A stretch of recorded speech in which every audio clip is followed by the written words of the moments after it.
अनि यो सिए भन्दै गर्दाखेरि सिए सँगसँगै अहिले एसिसिए पनि आएको छ, अलि मार्केटमा चलिरहेको छ नि अहिले होइन। हजुर हजुर। यो एसिसिए र सिए बिच चाहिँ डिफ्रेन्स चाहिँ के छ सर, फरक के हो यो बिच चाहिँ? करिकुलम हेर्नुहुन्छ भने तपाईँको फाइनल लेभलमा जाउँ होइन, प्रोफेसनल लेभलमा करिकुलम अब एसिसिएले जे अडिट पढिरहनु भएको छ, फाइनल लेभलको सिएले पनि अडिट त्यही नै पढिरहनु भएको छ। एएफआरमा पनि तपाईँको एसिसिएको कन्टेन्ट र हजुरको यता सिएको कन्टेन्ट चाहिँ उस्तै नै छ कि, त्यो सिलेबस वाइज कुनै ग्याप छैन।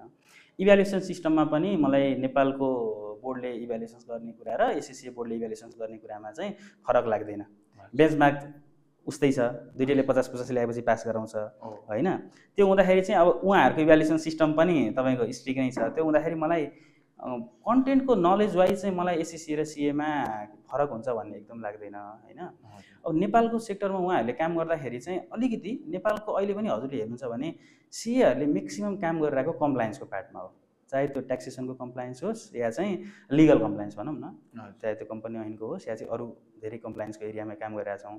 अब त्यो कोर्स बुकमा एसिसिएको नहुँदाखेरि उहाँहरूले कम्प्लायन्समा चाहिँ काम गर्न सुरुबाटै चाहिँ मतलब त्यसलाई एक्स्ट्रा नलेज लिएर काम गर्नु भएन भने चाहिँ थोरै गाह्रो होला कि भन्ने लाग्छ। त्यो हुँदाखेरि उहाँहरूको चाहिँ जुन मिड लेभलको पेपर हुन्छ होइन, उहाँहरूको पनि त्यो स्किल भन्ने हुन्छ होइन, सेकेन्ड लेभल, त्यहाँनिर नै उहाँहरूले ट्याक्सेसनको नलेज दिनुभयो र आर्टिकलसिपको ड्युरेसनमा चाहिँ प्यारलली नेपालको ट्याक्स पनि नेपालको ल पनि नलेज राखेरै नेपालकै इन्डस्ट्रीमा काम गर्नुभयो भने चाहिँ मलाई उहाँहरूलाई त्यस्तो गाह्रो हुन्छ भन्ने चाहिँ लाग्दैन।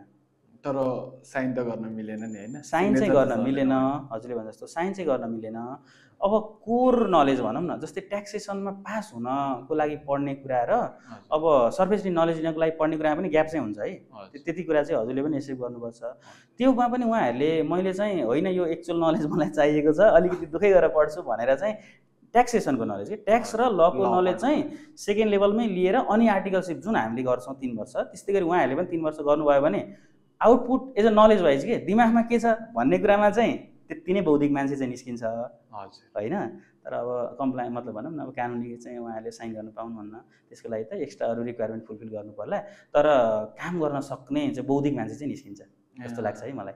कानुन पनि पढ्नुहोस्, ट्याक्स पनि पढ्नुहोस्, त्यसपछि फाइनल लेभल पनि सक्नुहोस् भनेपछि चाहिँ एसिसी र सिए दुइटै जो हुनुहुन्छ उहाँहरूले प्यारलली सँगसँगै उस्तै क्यापेसिटीमा काम गर्न सक्नुहुन्छ भन्ने चाहिँ मलाई लाग्छ।